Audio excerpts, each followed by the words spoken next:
The Raptors had an extremely disappointing season, failing to even make the playoffs despite making moves at the deadline to help them compete. Heading into the offseason, the Raptors have a lot of questions around the future of the team. First, with letting Nick Nurse go, the team needs to hire a new head coach, and they've been linked to a lot of people like Steve Nash and JJ Redick. Whoever they hire has to come in and build a new culture with this team and players. As you could tell, a lot of players were done with Nick Nurse and his schemes and game plan by the end of the year. Second, they need to figure out what they're going to do with all of their free agents. They are going to re-sign Jakob Poeltl, in my opinion, but when it comes to Fred VanVleet and Gary Trent Jr., there are a lot of questions on what the team wants to do with both of them. Fred VanVleet and Gary Trent Jr. both have player options for the 2023-24 season, and both are expected to turn those down and test the free agent market. There's also the question of Pascal and OG's contract extensions looming and what direction this team is going to go, if a rebuild is on the way or is a retooling more than likely. The direction the Raptors need to go, in my eyes, is clear, and that is towards soft rebuild. What I mean by this is keep OG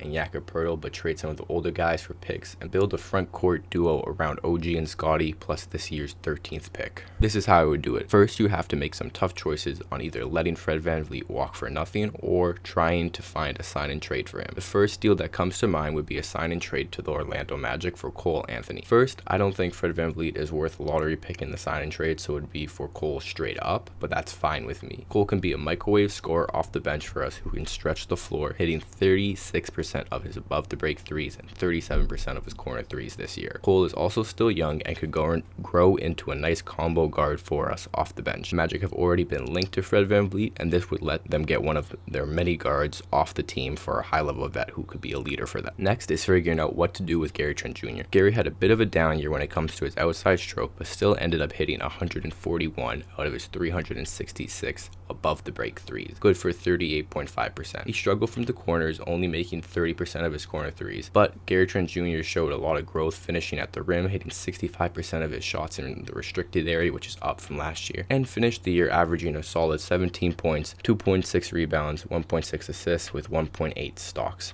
on a solid 56% true shooting. I really like Gary Trent Jr. I think he would be a great two guard to put alongside Scottie and OG due to his spacing ability, and he's also grown a lot as an inside the arc scorer. I think he could maybe pick up his player option, as he didn't play great to end the year, but even if he opts out, I think we can pick him up on a $23 million a year deal, probably 3 years, which I think would be good value by the time it's up. It would be hard to replace Gary Trent Jr.'s three-point shooting, and losing him would hurt the point Scottie mission, as those guys have good chemistry. The last major roster move is trading Pascal. It is a hard thing to come to terms with, as Pascal really represents a lot of Raptors culture, but the team is and has been capped with him as our best player, and with the potential of a massive new contract, this team has to make a tough call on what they want to do with him. There are two main trade partners that come to mind, first being the Trailblazers, who have said they are open to trading their 3rd overall pick. Dame is a little bit older and wants to win now, and Pascal could be an elite second option alongside Dame. For the Blazers, it would also save them from overpaying for Grant, who in my opinion is just a Walmart version of Pascal. The package would include the Blazers' 3rd overall pick, Sharp and or Anthony Simons. I don't think we could get them both, and I'm okay with not getting both of them, and Nazir Little. This might not seem like a lot of return for Pascal, who is a 2-time All-NBA and 2-time All-Star player, but with Pascal only having 1 year on his deal, only 1 year on his deal left, this seems like a good value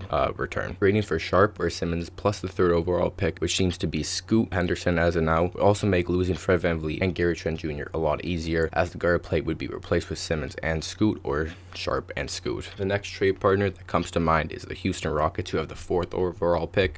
It was already reported that the Raptors called Houston about the 4th overall pick, and with Houston no longer owning any of their own picks heading forward, it makes sense for them to want to make a win now trade. I think the deal would include one of Green or Jabari Smith, but plus the 4th overall pick and salary filler. I would like Jabari on our team as a stretch 4 who could also play some small ball 5. Green will also help us out at guard, but I don't really mind too much. And with the 4th overall pick, I don't know who we fully should draft. I like Isar Thompson at 4 more than his brother Amen. I buy his upside as a shooter a lot more than Amen. The last move for the Raptors offseason would be deciding who we should pick at number 13. The consensus choice, I mean, it's not really a consensus choice, but a lot of people are saying Cason Wallace, who is a 6'2 guard who has upside as a scorer and is a really solid defender who can shoot the ball. With other moves made, like trading for Sharp or Simmons, we'll have enough guard depth in my mind. And so I think we should take a swing at number 13 for a guy who has great upside, is already a decent shooter, and that would be G.G. Jackson. He has great size at 6'8", and with a 7-foot wingspan, he can move his feet well and has good leaping ability. Someone who could be a versatile defender and has good explosiveness to score the ball. He didn't have the most efficient season, only shooting 38% from the field and 32% from deep on 5.2 attempts, but he did a lot of this while he was only 17, playing at the college level, which is pretty impressive. Why I'm not worried too much about that 32% from deep